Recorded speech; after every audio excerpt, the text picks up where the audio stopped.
So you want to be a movie critic. You want to write about movies, maybe essays, opinion pieces, and you want to get paid for it. You want to be a professional movie writer. Can you do that today, in the here and now? Yes. Will you be able to quit your day job and buy that vacation home in the islands? Not even close.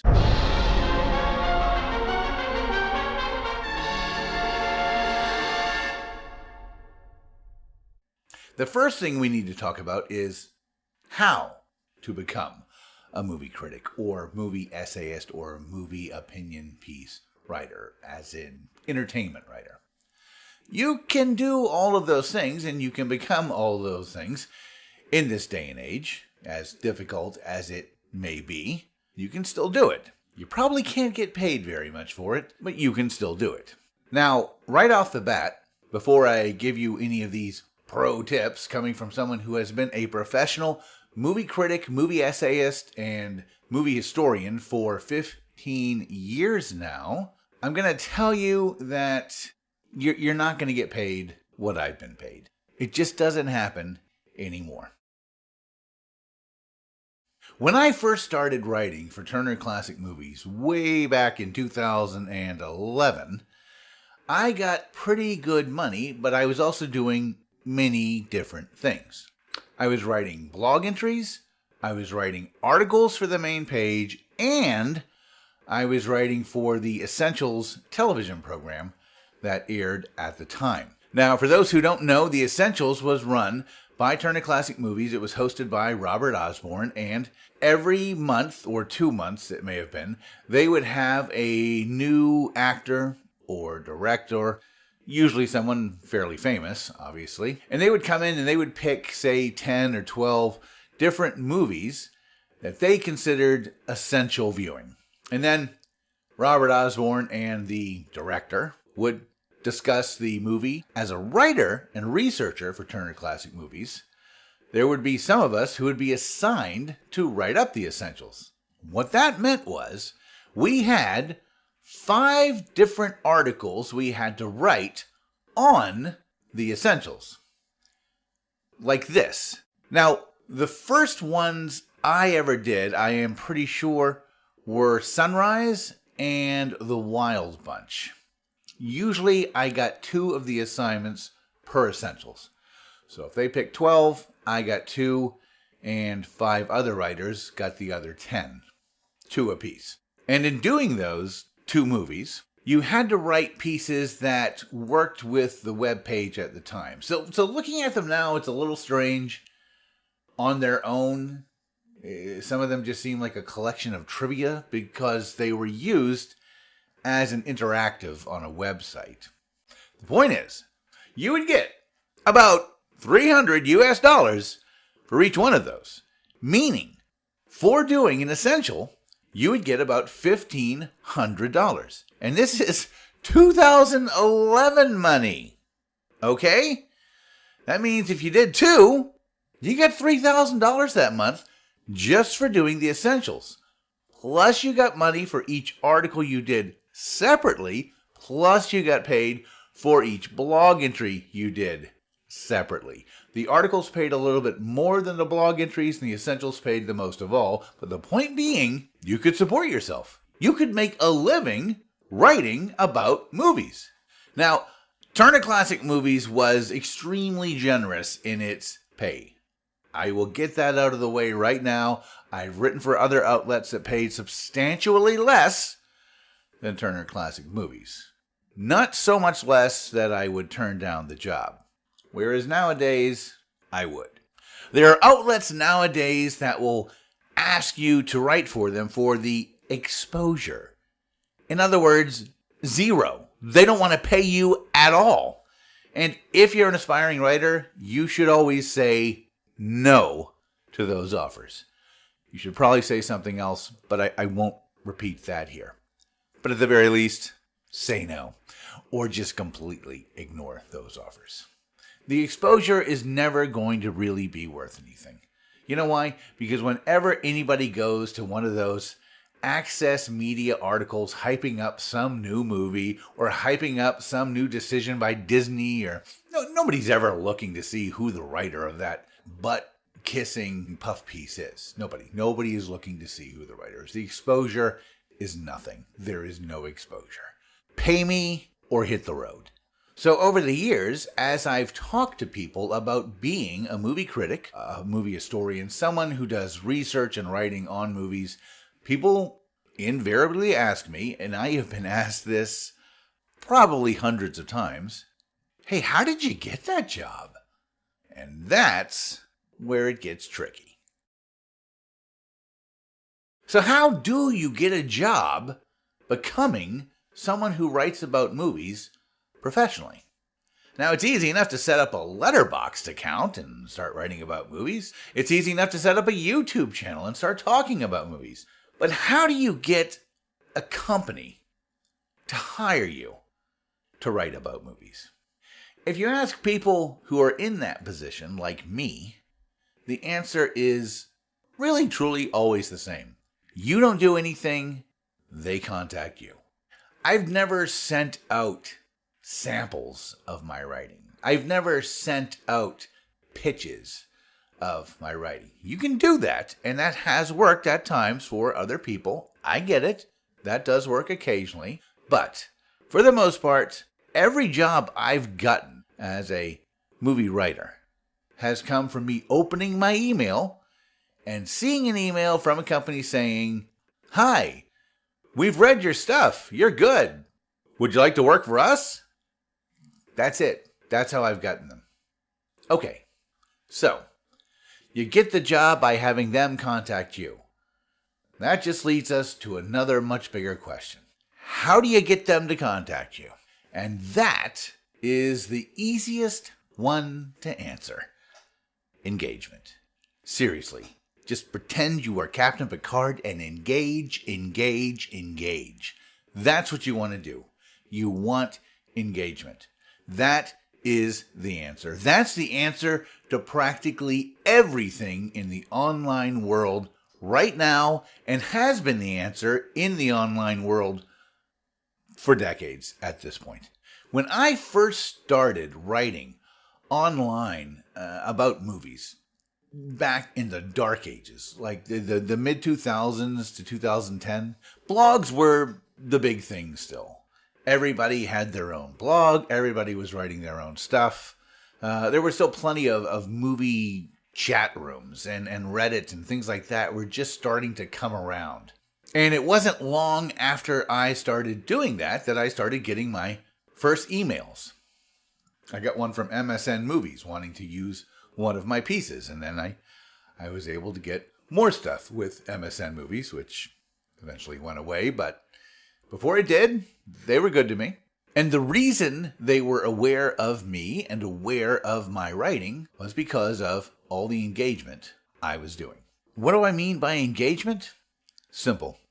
If you want to write about movies, don't just put up your Letterboxd review and think everyone in the world is just going to find it and start reading it. You have got to engage with other people who write and read about and love movies. That's what you've got to do. And when I say engage, I don't mean drop into their website and drop a link and saying, "Here's my piece, check it out." Don't do that.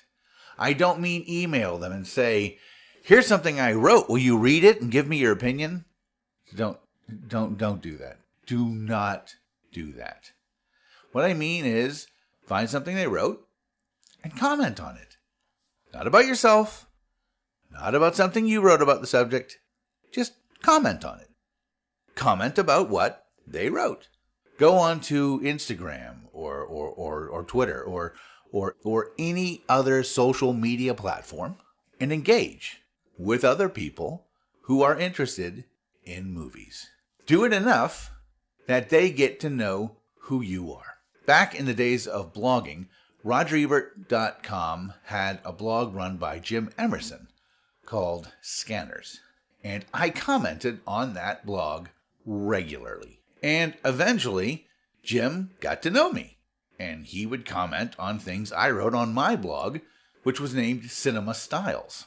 After a while, I would find myself the subject of a piece Jim Emerson was doing on Scanners. We were basically getting to know each other. And I've done this again and again and again. And most of the people I've ended up working with, from Richard Harlan Smith to Sonny Bunch to Bill Ryan to Farron Smith Nemi, have come about because there was a mutual back and forth, a mutual relationship and engagement going on every day that was, and I can't stress this enough, sincere. Don't go on and just drop random comments and think that's engagement. Find people who have the same kinds of feelings and beliefs about movies that you do, so that there's a sincere engagement there. There's a real back and forth there.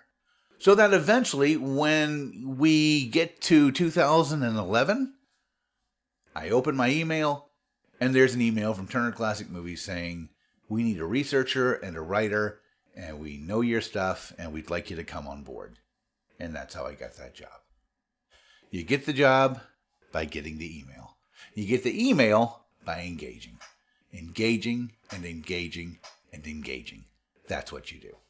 Now, when it comes to pay, like I said, that's not happening anymore.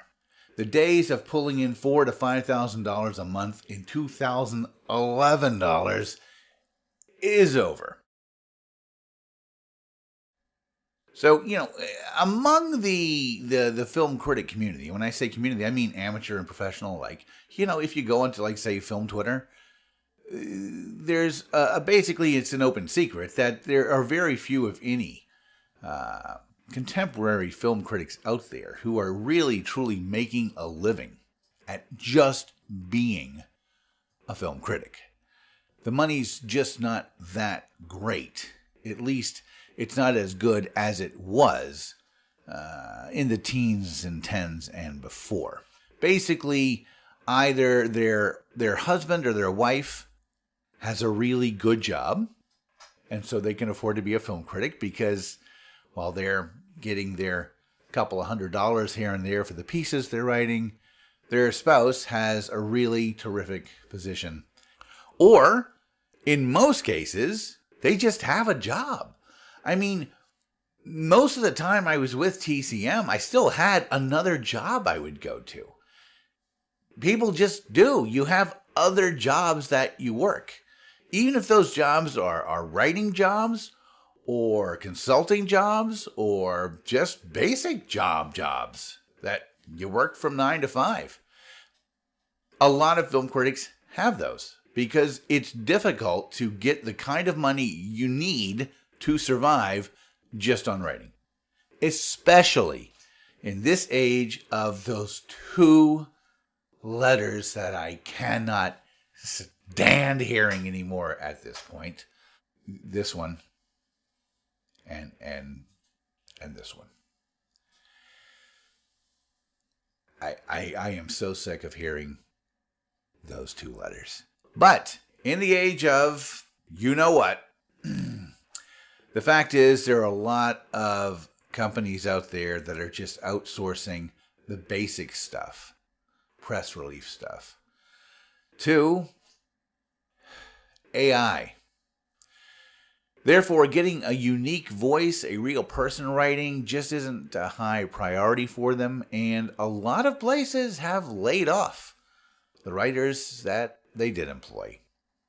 Even now, with Turner Classic Movies, it went from essentials and articles and blog entries to, newsletter entries. There's just not a lot going on there right now if you're a writer. My advice to you, if you want to be a writer, keep pursuing it and keep engaging with people who love writing and talking about movies. Because if you do that, you will get recognized. You will, eventually. Somebody will recognize you. It may be a small site, a small e-zine. It may be something like that. But most of the decent ones will pay you. And not like 10 or 12 or 15 bucks. But they'll actually pay you a decent amount of money to write a piece for them. And they'll know about you because you will have developed a relationship with them online on social media. That's it. That's really it. That's how you do it. Just keep engaging every single day and keep writing every single day. Letterboxd is a great site to do that with, where you can point people to things you have written if they write you and ask and say, so would you like to write about something for us? And do you have any samples you can show us? Letterboxd reviews are a great way to do that. They honestly are. Also, you're in control of it, so it's always going to be there. There are hundreds, if not thousands, of blog entries I have done over the years for various sites, not just Turner Classic Movies, but say MSN Movies and other outlets, Filmstruck with Criterion, that are just gone now. They're just gone. They no longer exist. You can't find them. You can try the Wayback Machine, but if it wasn't archived on that specific date, you're out of luck. I mean, seriously. So there's a lot of stuff I've written that I liked very much that I honestly can't even send a link to somebody about and say, hey, read this, because it's gone now. So Letterboxd is a great way to keep your writing in one place where you have control over it. So definitely use that. Keep writing, keep engaging, and keep trying. At this point, it's not about buying that vacation home or even supporting yourself solely on one job. It's about doing something you love, and if you can get paid for it, well, that's all the better. That's about all I've got for right now, so, thanks for listening, and drive safely.